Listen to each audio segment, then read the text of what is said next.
अल्पावधीतच लग्न समारंभाचा सुखसोहळा संपला आणि नव्या पर्वाला सुरुवात झाली. शेवंतीताई डोळ्यानं बघत होती, कानानं ऐकत होती, पण कुणाला विरोध करत नव्हती. एक ना एक दिवस जे घडणार आहे तेच घडणार आहे. कुणाला दोष द्यायचा नाही. जर दोष द्यायचाच असेल तर त्या वेळच्या परिस्थितीला द्यावा लागेल. मानलं तर कुणीच परकं नसतं आणि समजून घेतलं तर कुणीच आपलं नसतं, हे क्षणोक्षणी शेवंतीताईला जाणवायला लागलं होतं. नोकरीच्या गावी जायचा यायचा त्रास होतोय. मी मंजुळाला घेऊन तिकडंच राहू का? उगा आपला जाण्या येण्याचा खर्च वाढतो, त्रास होतो, म्हणून म्हणतो मी नोकरीच्या गावी जातो मंजुळाला घेऊन. तिथं रूम बघून ठेवली, पण तुझी परवानगी असेल तरच. नाक फेंदारत राजा म्हणाला, अरे राजा, जशी तुझी इच्छा असेल तसं कर की. मी कशाला नको म्हणू? परवानगी असेल तर म्हणतोय आणि अगोदरच रूम ठरवून येतोय. आता तुझं मन इथं कसं रमल? तुमच्या संसारात गुलूगुलू करत बसा. मी कशाला तुमच्या निर्णयात आडवी येऊ रे? शांतपणे शेवंतीताई म्हणाली. राजानं बाडबिस्तारा गुंडाळला. आपल्या सगळ्या साहित्याची बांधाबांध केली. टेम्पोत साहित्य घातलं. मंजुळाला बरोबर घेतलं. मंजुळाच्या डोळ्यात पाणी आलं होतं, पण नवऱ्याच्या मागे जाणं तिचं कर्तव्य होतं, म्हणून जाताना शेवंतीताईच्या चरणाला स्पर्श करून डोळे पुसत येतो ताई असं म्हणत ती राजाच्या गाडीवर जाऊन बसली. राजाची गाडी सर्व सुखात रममाण होण्यासाठी धावत सुटली. शेवंतीताई मात्र विचार करत होती की राजाला आता ताईची गरज राहिली नव्हती. त्याची गाडी मंजुळाच्या तालावर धावायला लागली होती. गजाची बायको सुस्वभावी होती, पण तिचे कोणीतरी कान भरले. तुम्ही राहताय तो भूत बांगला आहे, तिथे आजपर्यंत कोणी सुखी झालं नाही. भूत बांगल्यात त्या भूतानं वैशालीच्या मनात घर केलं, आणि दुसरं म्हणजे तिला तिच्या आईने सांगितलं, अगं शेवंती, तुझी नणंद बिन लग्नाची बाई आहे. ती स्वतःला लग्नाचं सुख नाही म्हणून दुसऱ्याला पण लग्नाचं सुख लाभू देत नाही. म्हणूनच बहुतेक तुझी जाऊ नवऱ्याबरोबर त्याच्या नोकरीच्या गावी गेली. तू पण शहाणी हो, नवऱ्याच्या मागं लाव भुंगा. त्या भूत बांगल्यात राहायला नको म्हण, आणि तुझं त्याने ऐकलं नाही तर तुझ्या अंगाला त्याला हात लावायला द्यायचा नाही. इथं मला दिवस रात्र भूत दिसत आहेत म्हणायचं. 4-2 दिसता आणून धर ग, बघ तुझा नवरा कसं येतोय वटणीव. असा सल्ला तिला तिच्या आईने दिला. आईच्या सांगण्यानुसार ती वागायला लागली. 4-6 दिवसांच्या अंतरानं गजाची तगमग वाढली. तो वैशालीची समजूत काढत होता, पण वैशाली काय ऐकत नव्हती. नवरा आपला ऐकत नाही म्हणून भांड्यांची आदळापट करायची. 8-10 दिवस रुसारुशी फुगाफुगी चालली.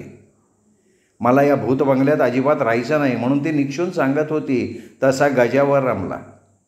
वैशालीच्या होला हो म्हणायला लागला. नंदी बैलासारखा मान हलवत बसला. आपल्या सुखासाठी, बायकोला खुश करण्याकरता, ताईचा विचार न करता तुंगारपुरातल्या आलिशान भागात फ्लॅट भाड्यानं घेतला. सुखवस्तू लोकात सुखात राहण्यासाठी आपल्या बायकोच्या शब्दाला मान द्यायचा म्हणून मान खाली घालून शेवंतीताईचा निरोप घेतला. गजाही गेला. ज्या भभूतमल शेठच्या फार्म हाऊसवरच्या 2 खोल्यात गजा राजा लहानाचे मोठे झाले, तेव्हा त्यांना तिथे भूतानं छळलं नाही. परंतु मानवी वृत्तीच्या भूतांनी नंगा नाच करताच गजा राजानं पळ काढला होता. ज्याने त्यांनी आपापला मार्ग अवलंबला होता. शेवंतीच्या मनात आलं, माझा मार्ग एकटीचा होता. मला माझ्या मार्गानं गेलं पाहिजे. नवा मार्ग शोधला पाहिजे. वाट आपणच तुडवत गेलं पाहिजे. गजा राजा त्यांच्या मार्गानं गेले. शामी कमीनं आपापला संसार थाटला. नमिनी तर संपर्कच ठेवलेला नाही. आपल्या प्रारब्धात काय आहे कोण जाणे. शेवंती विमनस्क अवस्थेत विचार करत होती. नम्रता B.Pharmacyचं शिक्षण घ्यायला लागली होती. कॉलेजमध्ये असताना प्रॅक्टिकल बॅचला तिचा क्लासमेट सुदेश पाटील बरोबर तिची जवळीक वाढली होती. दोघांच्या मैत्रीची चर्चा इतर मित्र करायला लागले होते. बऱ्याच वेळा कॉलेजमध्ये, कॉलेज बाहेर दोघांचं हातात हात घालून हिंडणं फिरणं व्हायचं. ते एकमेकात भावनिक गुंतत चालले होते. सुदेश पाटीलवर मधुकर आपटे जळत होता. हा मधुकर आपटे एकतर्फी नम्रतावर प्रेम करत होता. मधुकर आपटेला नम्रता प्रतिसाद देत नव्हती आणि त्याचा राग मधुकरला येत होता. दोन प्रेमी जीवांच्या प्रेमात खलनायकासारखा तो अडथळे आणायचा. नम्रतावर गलिच्छ आरोप करायचा, एकटीला गाठून आपलं प्रेम व्यक्त करायचा आणि तिचा नकार येताच प्रेमभंग झालेल्या वेड्यासारखा वागायचा. B.Pharmacyची पदवी घेण्यापूर्वी कॅम्पस इंटरव्ह्यूमध्ये एकाच औषध कंपनीत नम्रता आणि सुदेश पाटील यांचं सिलेक्शन झालं. त्या दिवसापासून दोघंही कॉलेजच्या बंधनातनं मुक्त झाले होते. मित्रमैत्रिणींची किंवा घरच्यांची पर्वा न करता दोघं लिव्ह इन रिलेशनशिपमध्ये एकत्र राहायला लागले. दोघं पुरोगामी विचारांचे होते. लग्न कशासाठी करतात? स्त्री आणि पुरुषाला एकत्र राहण्यासाठीच ना. हे लग्नाशिवाय एकत्र राहणं सुदेश पाटलाच्या आईवडिलांना खटकलं होतं. नमी फटकळ स्वभावाची होती. लग्न न करता एकत्र राहिलं तर त्यात बिघडलं काय? लग्न केलं की बंधनं आली, आचारांच्या विचारांच्या मर्यादा आल्या. स्त्रीला जखडून ठेवणाऱ्या नवरोबाच्या गुलामगिरीत वागायला लावणारी संस्कृती मला अमान्य आहे. जोपर्यंत पटतंय तोपर्यंत एकत्र राहायचं, नाही पटलं तुझा तू मोकळा, माझी मी मोकळी. कुणाचं बंधन कुणावर नाही. फ्री माइंडेड राहायचं, खरं स्वातंत्र्य उपभोगायचं. दोघांचं क्वालिफिकेशन सेम, नोकरी सेम, पगार सेम. मग नवरोबाचा वरचष्मा का चालू द्यायचा? सुखाची गरज दोघांनाही असते. ते सुख आम्ही मिळवतोय की. सुदेश पाटलाच्या समोर त्याच्या आईबापाला नम्रता फटकळपणे हे सगळं म्हणाली. पुढे म्हणाली, आमच्या वैयक्तिक जीवनात कोणी लुडबुड करायची गरज नाही. सुदेश तुमचा लाडका आहे ना, मग त्याला उचलून कडेवर घ्या. बघू तो तुमचं ऐकतो का माझं. सुदेश काहीच बोलत नव्हता. तो मान खाली घालून गप्प बसला होता. सुदेशचे वडील सुदेशवर भडकले होते. गाढवा आपलं पाटील घराणं, घराण्याला बट्टा लावू नको. समाजात पाटील घराण्याची प्रतिष्ठा धुळीला मिळेल. पुढे मुलांच्या लग्नाच्या वेळी आडवं येईल सगळं. शहाणा बन आणि चल आमच्याबरोबर. तो झालाय बाईल भाड्या. तिन्ही वशीकरण केल्यामुळं तिथं मान खाली घालून लाळ घोटत बसलाय तो. अरे आई बापाला विसरला आणि या नटव्या सटवीच्या नादाला लागून घराण्याला काळीमा फासतोय रे तू. सुदेशची आईसुद्धा तडातडा बोलत होती. अरे पूर्वी पाटील रांडा ठेवायचे, रकेली ठेवायचे, पण आपल्या कारभारणीला सुखी ठेवायचे. बाहेरच्या बाहेर नाद पूर्ण करायचे. पण तू कसला पाटील मला काही कळलं ना. तुला नमी न बाबा म्हणून ठेवलं, तू तिच्या तालावर राहा. पण ह्याच्या पुढं आमचं नाव लावायचं नाही. पाटील आडनाव लावायचं नाही. लावाला काळीमा फासणारा देवटा चिरंजीव आमच्या पोटी जन्माला आला, याचं आम्हाला लय वाईट वाटते. बरोबर बोलला पाटलीनबाई तुम्ही. या भाडव्याला तिचा पाय चेपत बसू दे, नाही तर आणखीन काय दिवे लावायचे ते लावू दे. सुदेश आपल्याकरता मेला ना आपण त्याच्याकरता मेलो असं समजायचं. त्याचा आपला कायमचा संबंध बंद, संपलं सगळं. अहो बाबा, सगळं काही ठीकठाक झाल्यावर आम्ही रीतसर लग्न करणार ना. थोडं थांबा की तोपर्यंत. नम्रताचं मतपरिवर्तन झालं म्हणजे आम्ही लग्नाची तारीख घोषित करू की बाबा. लेकरं झाल्यावर लग्न करणार का तू? आणि त्या लेकराची जबाबदारी तिने नाही घेतली तर मग काय तिची लेकरं तू सांभाळत बसणार का? रवा रवा पाठ्या, चांगलं पांग फेडलं बरं का. बराच वेळ गप्प बसलेली नम्रता नाकाचा शेंडा उडवत म्हणाली, सरळ आणि चांगलं बोला. आणि चांगलं बोलता येत नसेल तर बाहेरचा रस्ता धारा. आम्ही काही आता कुक्कुलं बाळ नाही. आम्ही तरुण आहोत. परिपूर्ण वय असल्यामुळे आम्ही आमचा निर्णय घ्यायला समर्थ आहोत. तुम्ही तुमची लुडबुड तुमच्या घरी, गावकीत आणि भावकीत करा. बडाघळ पोकर वासा आणि वारा जात आहे भासा भासा. हे बघा, सुदेशला माझी गरज आहे म्हणून तो माझ्याजवळ राहतोय. तो इथून जाणार नाही, मी काही त्याला जाऊ देणार नाही. तुम्ही मात्र जसे आलात तसे जाऊ शकता. नम्रता फटकळपणे बोलताच पाटील आणि पाटलीणबाईनं त्रागा करत नमीला शिव्यांची लाखोली वाहत काढता पाय घेतला. नमीनं सुदेशनं सुटकेचा निश्वास सोडला आणि रूमचा दरवाजा धाडदिशी लावून दिवसा उजेडी एकमेकांच्या आलिंगनात दोघं हरवून गेले. त्यांचं जग वेगळं होतं, त्यांचे विचार वेगळे होते. केवळ उपभोग घेण्यासाठी जागायचं, उपभोगात सुख मानायचं. उद्याचा विचार न करता, जगरहाटीचा विचार न करता आत्ताच्या घडीला क्षणिक वासनेच्या सुखलोलुपतेच्या आहारी जायचं. मायेच्या नात्यांना विसरायचं, नव्या विचारानं वागायचं. प्रेमाचा बहर संपला, गात्र शिथिल झाली म्हणजे मग नंतर पश्चात्ताप करत बसायचं. भारतीय कुटुंब व्यवस्थेची आचारशील, विचारशील ही जीवनशैली आपलेच लोक, आपलीच संस्कृती पायधुळी मिळवत आहेत. आपल्या चांगल्या संस्कृतीकडे पाठ फिरवायची आणि समाजाला अमान्य असणारी, स्वच्छंदी, मनाला भुरळ घालणारी, उपभोगातच सुख आहे असं समजून नीतिमत्ता पायदळी तुडवणारी पाश्चात्य संस्कृती, तिचा मात्र उदो आपल्या देशात मोठ्या शहरात राजरोसपणे चालू आहे. काही नतद्रष्ट मंडळी त्याचं उदात्तीकरण करतायत. पाश्चात्य संस्कृती आपल्या देशात जोमानं मूळ धरू लागल्याचं हे प्रतीक होतं. हळूहळू हे लोण खेड्यापाड्यापर्यंत पोचायला वेळ लागणार नाही याची खंत पाटलांना वाटत होती. इकडे शेवंतीला सुमन बारशिंगेकडनं समजलं होतं. सुमन आणि तिचा नवरा गोव्याला सहलीला गेले होते तेव्हा तिथे बीचवर नम्रता आणि सुदेश पाटीलची भेट झाली. नम्रताला सुमननं विचारलं, काय ग नम्रता, लगीन कधी केलं? आणि आम्हा मैत्रिणींना साधं कळवलं बी नाही वे? अगं निदान घरी तरी कळवलं होतं का नाही तुझ्या? छे ग, कुणाला कळवायला काय? आम्ही काय लग्न केलं आहे का? आम्ही लिव्ह इन रिलेशनशिपमध्ये राहतो आहे. हे आपल्याकडे नवीन आलं आहे. फॉरेन कंट्रीमध्ये अशी बहुतांश जोडपी असतात. आपल्या इकडे पुण्या मुंबईला सुरू झालं आहे. शहरी भागात एज्युकेटेड फॅमिलीमध्ये, अतिश्रीमंत लोकांमध्ये हे अगदी सहज चाललं आहे. याच्यावर कोणी तिथे आक्षेप घेत नाही. आणि लग्न करून मजा मारली काय आणि न करता मजा मारली काय, दोन्ही सारखंच की. हेतू काय? तर फक्त मज्जा मारणं. आता बघ, तू तुझ्या नवरोबाला घेऊन मज्जाच मारतीयस ना, आणि मी माझ्या याराला सोबत घेऊन मज्जाच मारतीये. अशी बिनधास्तपणे नम्रता बोलत होती. आणि तुझं हे असलं काहीतरीच भलतं असं म्हणत विक्षिप्त नजरेनं सुमन नम्रताकडे बघत होती. सुमन बारशिंगेनं पाहिलेली आणि ऐकलेली हकीकत शेवंतीताईच्या कानावर घातली तेव्हा शेवंतीताईचा स्वतःच्या कानावर विश्वास बसेना. माझी बहीण परगावी शिकायला गेल्यानंतर एवढी बदलेल असं वाटलं नव्हतं. परंतु जे स्वप्नात सुद्धा वाटलं नव्हतं ते प्रत्यक्षात घडलं होतं. नम्रतानं असं समाजाला मान्य नसणारं कृत्य करायला नको होतं. जगजाहीरपणे संस्कृतीला धरून चालायला हवं. तारुण्याच्या भरात नीतिमर्यादेचं उल्लंघन होतं. गाढवी प्रेमाचा बहर ओसरला म्हणजे खरं पुढे काय वाढून ठेवलंय ते तिच्या लक्षात येईल, पण तोपर्यंत आयुष्याचा चोळामोळा झाला असेल.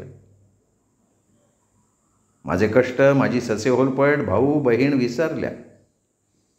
जाणाऱ्या वाटेवरनं एकदा मी पाठ वळून पाठीमागे राहिले नाही. त्यांच्या सुखासाठी मी दुःखाचा प्याला तोंडी लावला. हरघडी मी माझ्या भावंडांचा विचार केला. माझ्या वैयक्तिक सुखाचा, माझ्या भावी जीवनाचा कधीही मनाला मोहाचा, मायेचा, प्रेमाचा स्पर्श मी बिलगू दिला नाही. बहिणी संसारात रमल्या, आपापल्या जोडीदारांच्या बाहुपाशात विसावल्या. दोघंही भाऊ गजा आणि राजा लग्नानंतर 1 महिन्यात पंख फुटल्यागत आपल्या चिमण्यांना बरोबर घेऊन निघून गेले. मी एकटी अभागी एकांतात राहतीये. या एकाकी जगण्याचा आता उबग आलाय. मी मोठी बहीण म्हणून सगळी कर्तव्ये केली, पण मोठ्यांनी कधी लहानांकडनं अपेक्षा करायचीच नसते का? आपल्या अपेक्षेला इच्छित फळ मिळेल याची गॅरंटी काय? एकांताला कंटाळलेलं मन माणसाला अविचाराकडे घेऊन जातं. बऱ्याच वेळा शेवंतीच्या मनात अविचाराचे, नैराश्याचं काहूर माजत होतं. आपल्या जीवनाची इतिश्री करावी. आपल्या जीवनात हाच आपल्या मनाला भेडसावणाऱ्या प्रश्नातून आणि एकांतातून सुटका करेल. एका क्षणात आपण आपलं जीवन संपवून टाकावं असं एकसारखं तिच्या मनात नकारात्मक वृत्तीनं घर केलेलं होतं. त्यातून अविवेकी मन बाहेर पडायला तयार नव्हतं, तर विवेकी मन म्हणत होतं की अगं शेवंती, भगवंतानं तुला अनमोल देह दिला आहे, अमोघ वाणी दिली आहे. कशासाठी? तर तुझ्या हातून काहीतरी घडावं, म्हणून परमेश्वरानं सुंदर आयुष्याचं दान तुझ्या पदरात टाकलं आहे. आत्महत्येचा विचार मनातनं काढून टाक. तुझं आयुष्य देण्याकरता आहे. गोरगरिबांना, गरजूंना तुझ्या मदतीचा हात हवा आहे. अन्यायाविरोधात लढणाऱ्यांना तुझी साथ हवी आहे. मनातली मरगळ झटकून टाक. कौटुंबिक नात्या पलीकडचं तुझं जग आहे. स्वार्थांधांनी तुझी गळचेपी केली आहे, पण त्या पलीकडचं विशाल जग बघ. त्या जगाला तुझी गरज आहे. तुला साधं राहून जगावेगळं राहायचं आहे. सामान्य लोकात राहून असामान्य व्हायचं आहे. मग आत्महत्या करून मृत्यूला कवटाळण्यापेक्षा लक्षात ठेव, तुला लोकोत्तर कार्य करायचं आहे. या विचारांच्या द्वंद्वात भभूतमल शेठ कधी जवळ येऊन बसले याचं भानही शेवंतीला आलं नाही. जेव्हा ती विचारचक्रातनं भानावर आली तेव्हा दचकून म्हणाली, अगं बाय शेठ, तुम्ही कधी आले? माझ्या विचाराच्या गर्तेत तुम्ही केव्हा आला हेच माझ्या ध्यानात नाही आला. असं म्हणत ती जरा सावरत बसली. शेवंती बेटा, अरे मी केव्हा चालू आहे? तुझं एकटक बघत राहणं, कसल्या विचारात एवढी घडून गेली होतीस तू? भभूतमल शेठच्या शब्दानं कावरी बावरी होऊन ती झटडीशी उठली. शेठना तांब्या भरून पाणी देत म्हणली, नाही काय नाही, असंच बसले होते. थांबा शेठ, पटकन चहा ठेवते.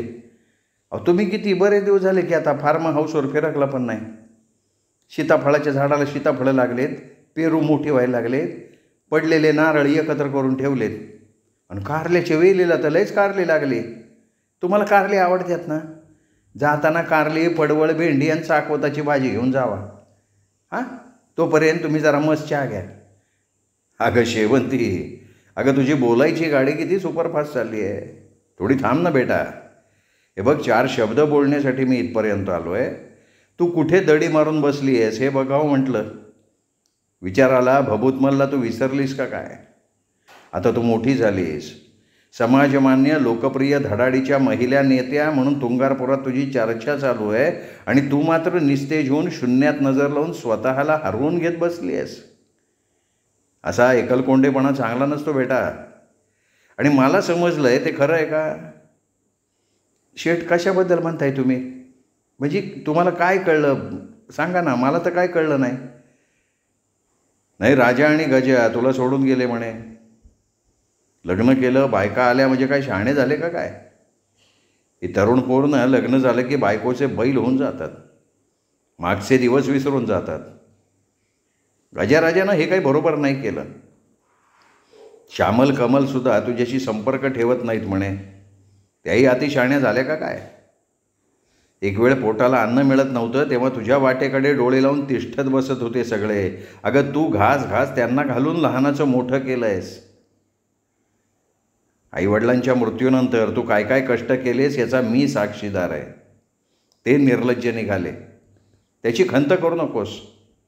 फळाच्या अपेक्षेनं कर्तव्य करू नये हे भगवान कृष्णांनी गीतेत सांगितलेलं आहे. जे होणार ते होणारच आहे, जे जाणार आहे ते जाणारच आहे. आपण खंत करायची नाही. आणि हे बघ शेवंती, तुझ्या जीवावर 15-20 पोरं तुझ्या स्टॉलवर काम करतायत. मार्जिन चांगलं आहे. ठोक भावात माल घेऊन तू देत होतीस, तुझं मार्जिन तुला मिळत होतं. त्यांच्या कष्टाचा मोबदला त्यांना मिळत होता. माझा ऐक, उद्यापासून धंद्यावर लक्ष दे आणि परवा मला येऊन भेट. एका महत्त्वाच्या विषयावर मला तुझ्याशी बोलायचं आहे. परवा आल्यानंतर विषय कुठला आहे हे तुला कळेल, पण न विसरता सकाळी 10 वाजेपर्यंत ये म्हणजे ये. असं म्हणत भभूतमल शेठ गाडीत जाऊन बसले. जाणत्या माणसाचे बोल अनुभवी असतात. भभूतमल शेठ वडीलधारे आहेत, वयानं ज्येष्ठ आहेत, व्यावसायिक क्षेत्रात नावाजलेलं नाव आहे आणि कार्यात मदतीचा हात पुढे सतत करणारे आहेत. चांगल्याच्या पाठीवर शाबासकीची थाप टाकणारे आहेत. गरीब गरजू माणसाला सहकार्य करण्याचं औदार्य असणाऱ्या भभूतमल शेठने आपल्याला आवर्जून बोलवलं आहे म्हणजे नक्की काहीतरी महत्त्वाचं काम असणार. पडत्या काळात गरिबी काय असते हे मी क्षणाक्षणाला अनुभवलं आहे. आणि त्यावेळी तुंगारपुरात याच देव माणसानं मला सहकार्य दिलं, मार्गदर्शन केलं, मला व्यवसाय करायची हिंमत दिली. त्यांच्या हाकेला ओ देऊन धावून जाणं माझं कर्तव्य आहे. मला त्यांच्या भेटीला गेलंच पाहिजे. माझ्या मनात चाललेल्या अविचारी सावळ्या गोंधळातनं मला आता बाहेर पडलं पाहिजे. असा विचार करत शेवंती एका वेगळ्या अभिनिवेशात उठली. मनाला आलेली मरगळ झटकली आणि नव्या दमानं नव्या जीवनाची सुरुवात करायची हे तिने पक्क केलं. तुंगारपूर अर्बन बँकेची पंचवार्षिक निवडणूक जाहीर झाली होती. सत्ताधारी गटानं अधिकाऱ्यांना हाताशी धरून मातब्बर विरोधी लोकांचं वेगवेगळ्या नियमांखाली सभासदत्व रद्द करून टाकलं होतं. फक्त आपलंच पॅनल निवडून आलं पाहिजे. बँकेतल्या अर्थकारणाचा गैरफायदा घेत आपली सर्व एकहाती सत्ता अबाधित राहिली पाहिजे म्हणून दीपचंद शेठ आणि शेखर शेठ एक होऊन पडद्यामागून हालचाली करत होते. बँकेचे जवळपास 6,000 सभासद होते. त्यापैकी जवळपास 900 सभासदांचं सदस्यत्व त्यांनी मतदानाला अपात्र करून टाकलं होतं. काही सभासद थकबाकीदार यादीत गेल्यानं त्यांना निवडणूक लढवता येणार नव्हती. अपात्र सदस्यांना आपलं म्हणणं मांडण्याची संधीही दिली गेली नव्हती. आर्थिक सत्तेच्या पाठबळावर मुजोर झालेल्या या बैलांना वेसण घालणार कोण? आर्थिक भ्रष्टाचाराला पायबंद कोण घालणार? आणि या मंडळीच्या विरोधात विरोधकांची एकजूट कोण बांधणार हा प्रश्न भभूतमल शेठ आणि इतर व्यापाऱ्यांच्या भेडसावत होता. त्या प्रश्नावर चर्चा करण्यासाठी श्रमिक संघटनेच्या नेत्या शेवंतीताईला पाचारण करण्यात आलेलं होतं. शेवंतीताईसुद्धा बँकेची सभासद होती. सहकारी नियमानुसार 2 महिला संचालक घ्याव्या लागतात. त्यात शेवंतीला स्थान देता येईल आणि मुख्य म्हणजे तिच्या तोंड भांडवलावर आपल्याला बरंच काही साध्य करता येईल याचा आराखडा भभूतमल शेठने तयार केला. तो शेवंतीच्या कानावर घालणं गरजेचं होतं आणि मग त्यानुसार पुढचं नियोजन करणं भभूतमल शेठजींना सोपं जाणार होतं. शेवंती येताच भभूतमल शेठनी थंडगार पाणी मागवलं. मस्तपैकी गरमागरम कॉफी दिली. इतक्यात अनंतराव दळवे आले. अनंतरावांच्या सोबत महाजन शेठ आणि शिक्षण सभापती इंदुलकर आले. या सगळ्यांना बोलवलंय. आता ह्या बड्या मंडळीत आपलं काम काय आहे? शेठजीने आपल्याला नेमकं कशासाठी बोलवलंय? त्यांच्या बोलवण्याचा हेतू काय? हे शेवंतीला न उलगडणारं कोडं होतं. पण काही का असताना ज्येष्ठ मंडळी आहेत, त्यांच्यासोबत बसायची आपली लायकी नसताना आपल्याला बरोबरीनं बसवून घेत आहेत म्हणजे काहीतरी नक्की महत्त्वाचं असणार. कॉफी पिता पिता शेवंतीताई अंदाज घेत होती. एवढ्यात महाजन शेठ बोलले, शेवंतीताई, तुंगारपूर अर्बन बँकेचं इलेक्शन जाहीर झालं आहे. अजून आठवडाभर आहे उमेदवारी अर्ज भरायला. तोपर्यंत विचारविनिमय करण्याकरता बोलवलं आहे. ही पहिली मीटिंग आहे. याबाबत साधक बाधक गोष्टींवर विचार करण्यासाठी आपण एकत्र आलो आहे. आपण साहेब, मी एक सामान्य बाई आहे. बँकेच्या निवडणुकीत मी काय करणार? तुमच्या सरकारच्या सहकार्यानं मी आजवर वाटचाल केली. कशाला कुणाचा विरोध पत्करायचा आणि आपण तरी कशाला निवडणुकीचा नाद धरायचा? शेवंतीनं आपले विचार व्यक्त केल्यानंतर अनंतराव म्हणाले, बघा आता हे असं आहे. ज्याला घोड्यावर बसवायचे तोच पळ काढतोय. आता शेवंतीताई म्हणतात निवडणुकीनं आपल्याला काय करायचे? सत्ताधाऱ्यांच्या नावाने बॉम्बा मारायच्या, त्यांचा भ्रष्टाचार उघडा पाडायचा आहे. बँकेची आर्थिक स्थिती मजबूत करायची असेल ना तर त्या चोरानं हुसकावलं पाहिजे. त्यासाठी आपण एक होणं गरजेचं आहे. सभासदांचा आवाज बुलंद करायला पाहिजे. अन्याय झालेल्या सभासदांना न्याय मिळवून दिला पाहिजे. वाघिणीसारख्या असणाऱ्या शेवंतीनं असं शेपूट आडवं घालावं का? 800-900 सभासदांना मतदानापासून वंचित ठेवायचा कुटील डाव सत्ताधाऱ्यांनी खेळलाय. अगोदर त्याविषयी कायदेशीर मार्गानं कोर्टाकडनं त्यांचा मतदानाचा अधिकार मिळवला पाहिजे. सभासदांना सत्ताधाऱ्यांचे कावे कळले पाहिजे ना. आपलं फेंदड नाक उडवत शिक्षण सभापती इंदुलकर बोलत होते.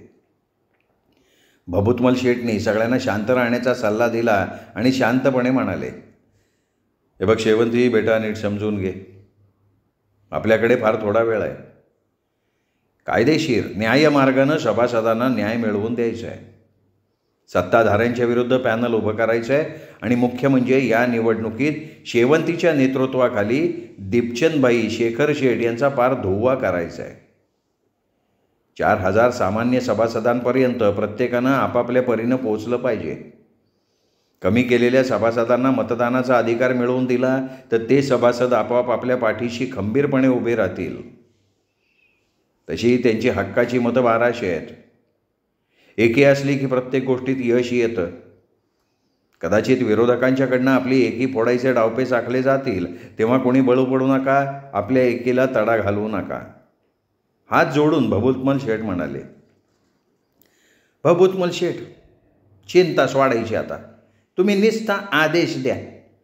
बघा की एकदा तो दीपचंद आणि ते शेखर शेठला 4 मुंड्या चेत करते का नाही ते. असं म्हणून शेवंतीनं निश्चयानं पदर खोचला. सगळ्यांचे कान टावकारले गेले. सर्वांवर एकवार नजर टाकत ती म्हणाली, अहो शिक्षण सभापती इंदोलकर साहेब, पदाचा आणि राजकीय अनुभवाचा वापर करा की. उद्या सहकार खात्यात जायचं, अन्यायकारी निर्णयाविरोधात दाद मागायची. त्यांनी दाद दिली नाही तर ताबडतोब हायकोर्टात याचिका दाखल करायची. सभासदांना तातडीने मतदानाचा अधिकार मिळवून आणायचा. तुमच्या खांद्याला खांदा लावून काम करायची माझी तयारी आहे. आणि हां, महाजन शेठ तुम्ही आणि अनंतराव, तुम्ही मिळून योग्य उमेदवाराची नावं पॅनलसाठी तयार ठेवा. तुमचा निवडलेला उमेदवार यादीवरून अंतिम निर्णय भभूतमल शेठचा. बँक संचालक मंडळाकरता कोण उमेदवार असावा, कोण उमेदवार नसावा, याचा अंतिम निर्णय मात्र भभूतमल शेठ घेणार. त्यांचा आदेश प्रमाण मानायचा आणि आपण निवडणुकीच्या आखाड्यात उतरायचं. कबूल असन तर ज्योतिबाचा गुलाल कपाळाला लावायचा. कबूल नसल मीटिंगमधनं उठायचं, निघून जायचं. शेवंती तडाखेबाज बोलत होती. इंदुलकर साहेब शेवंतीच्या चेहऱ्याकडे फक्त बघत राहिला. गुलाल भाळी लावून प्रत्येकानं ऐक्याची ग्वाही दिली. दुसऱ्या दिवसापासून शेवंती कामाला लागली.